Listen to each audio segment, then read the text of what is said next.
So it is our anticipation that over the next few weeks we will be spending time as we journey toward Easter contemplating some of the stories of Jesus' encounters in John's Gospel. If you were with us last week, you will remember that Molly shared some thoughts and some reflections on Jesus' encounter in the temple, overturning the sellers' tables. Today, in this second encounter that we will spend time with, we meet Nicodemus. Nicodemus is a character that is only found in John's Gospel. And although he plays a central role here in this early story of Jesus, it's not the only time that we will meet him in John's Gospel. He later comes to Jesus' defense, interestingly, when his peers in the Jewish courts called the Sanhedrin, he comes to Jesus' defense and speaks up on his behalf. And then later, at the very end of the gospel, just before the resurrection, at the crucifixion, when the body is lowered from the cross, Nicodemus is there to help bury Jesus.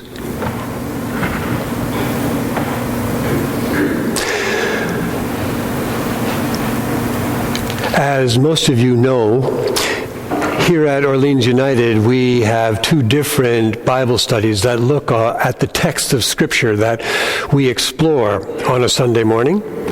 And if you're ever interested, the men meet at 7 a.m. every Wednesday morning. You're more than welcome to join us for breakfast. And a co-ed gathering meets here in the lounge at a more reasonable time on Thursday at 10 a.m., and we would love to have you there. Anyway, last Wednesday at men's breakfast, Bob, who always has provocative things to say at men's breakfast, walks in bright and early at 7:05. He's always a few minutes late. He walks in bright and early at 7:05, and he says to everybody at the table, "So I see we're going to be talking about the only Irish Pharisee. Is it in honor of St. Patrick's Day?" And we all just sit and wait for Bob to slowly deliver a punchline, because there is almost always a punchline.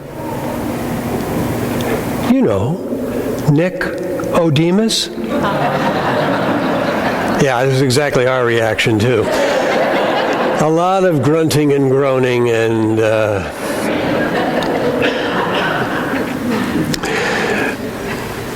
but Bob has got so much more to share with us when he's with us at breakfast, and this week was no different.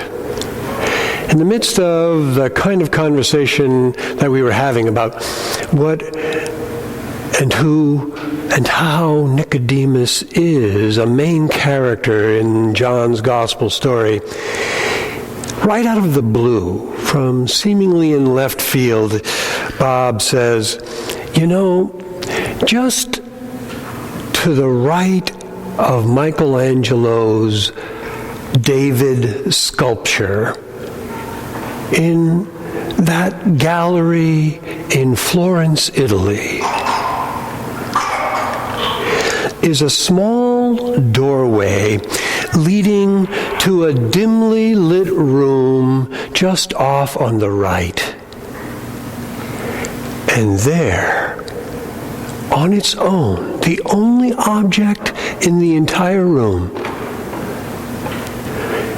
is Michelangelo's third Pietà, his last sculpture before he died. And you want to know who's in this sculpture?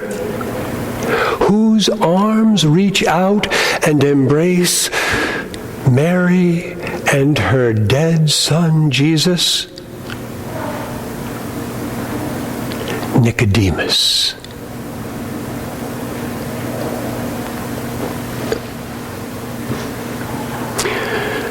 Bob went on to say, there's a large archway leading from the David sculpture to the rest of the museum, and so often, it seems, people are in such a hurry to see the other great works that they forget to look in that room. Nicodemus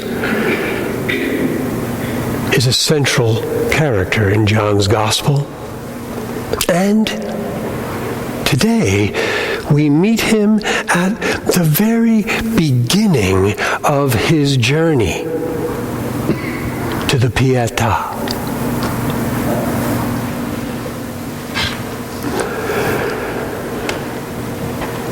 Bob also observed that the thing about this sculpture is Nicodemus' face.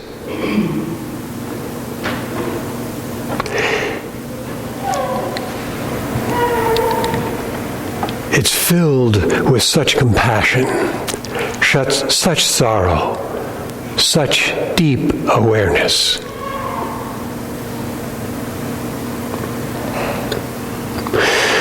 As we take a look at what set Nicodemus on this journey that leads to this last day of Jesus' life, I'm reminded that his place in the story is oftentimes read as an expression of debate or maybe even a confrontation with Jesus. Sometimes he is portrayed as a little naive or simply just doesn't get it to ask such a silly question about how grown men can or cannot be reborn. But in all of that, I notice a different kind of journey for Nicodemus, and it begins with his very presence.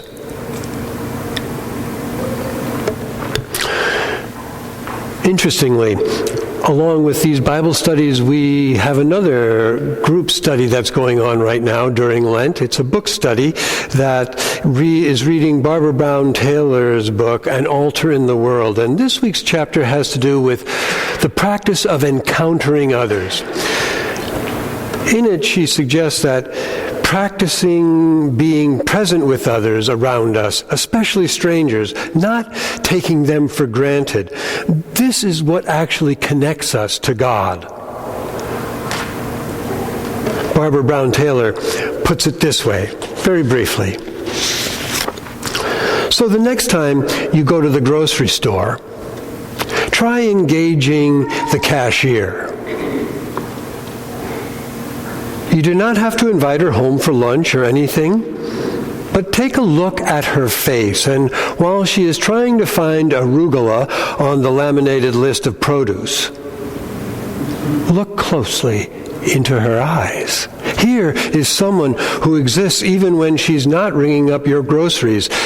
As hard as that may be for you to imagine, she is someone's daughter, maybe someone's mother as well. She has a home she returns to when she hangs up her apron here, a kitchen that smells of last night's supper, a bed where she occasionally lies awake at night wrestling with her own demons and angels. Do not go too far with this, or else you risk turning her into the character in your own novel.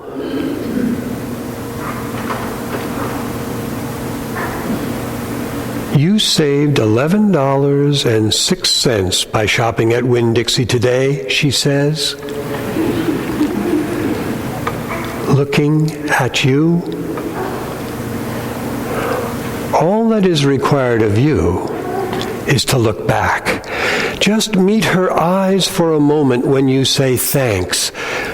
Sometimes that's all another person needs to know, that they have been seen. Not the cashier, but the person But even if she doesn't seem to notice, the encounter has occurred. You noticed. And because you did, neither you nor her will ever be quite the same again. This is what I imagine happening to Nicodemus on that day. He knows he's been seen, and he knows he will never be the same again. This story can be heard in a lot of different ways. This is the way I hear it. While Jesus was in Jerusalem, the esteemed Nicodemus made arrangements to talk with him privately. There was something about this country preacher that fascinated him. And even though he didn't necessarily approve of some of Jesus' behavior, Nicodemus was strangely touched by his presence and moved by his spirit. Now, Jesus might have expected Nicodemus would try to take charge of the conversation. But no. He spoke with a certain respect and maybe even humility. Teacher, there are some of us here who realize that you have a special relationship with God. The things you say and do suggest God's presence is with you. And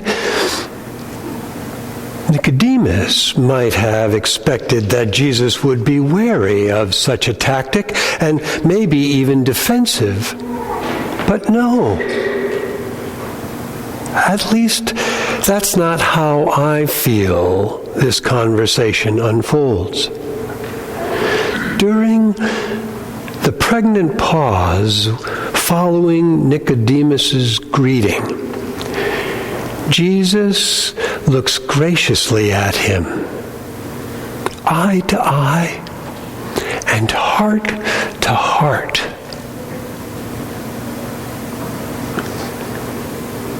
You know, Jesus says,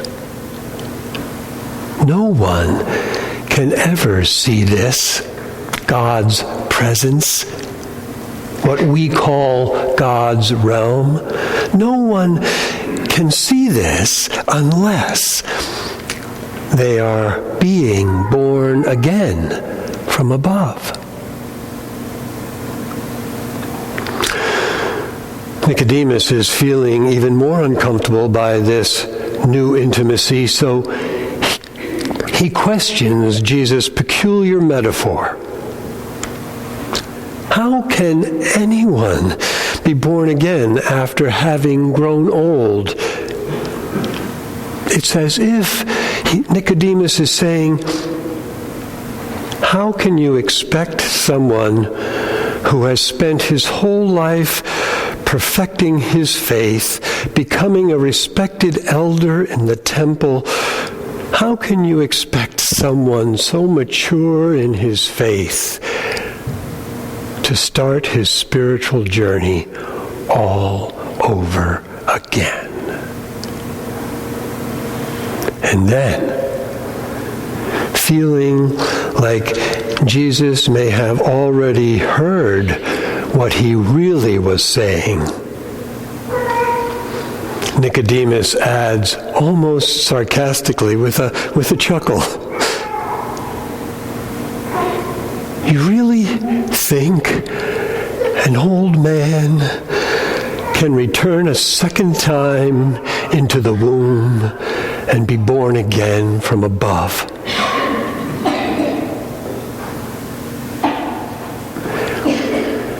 And with his eyes,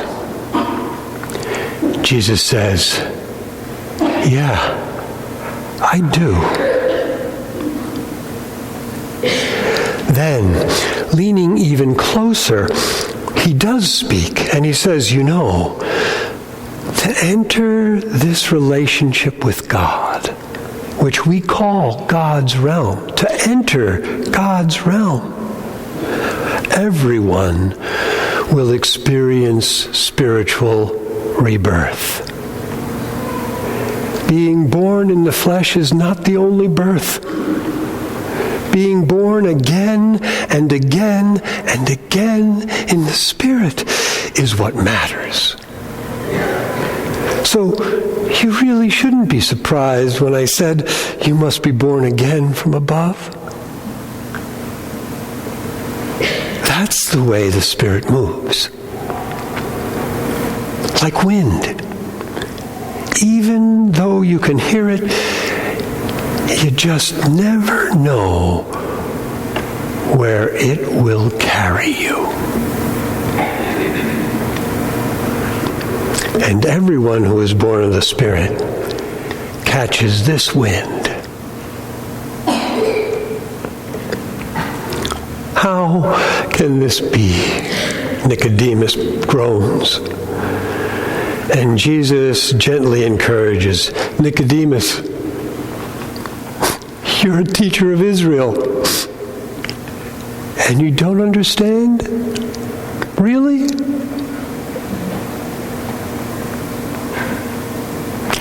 And it's as if they both realize the difference between understanding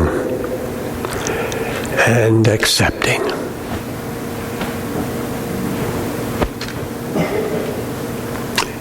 Because Jesus continues, you know, our message is about the relationship with God we have experienced, and we share it honestly and openly.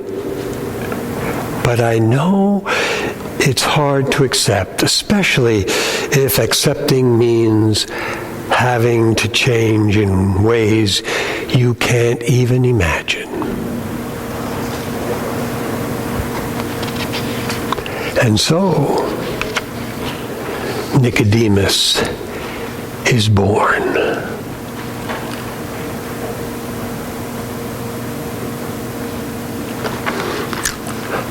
Every one of us in our faith journeys have the Nicodemus encounter.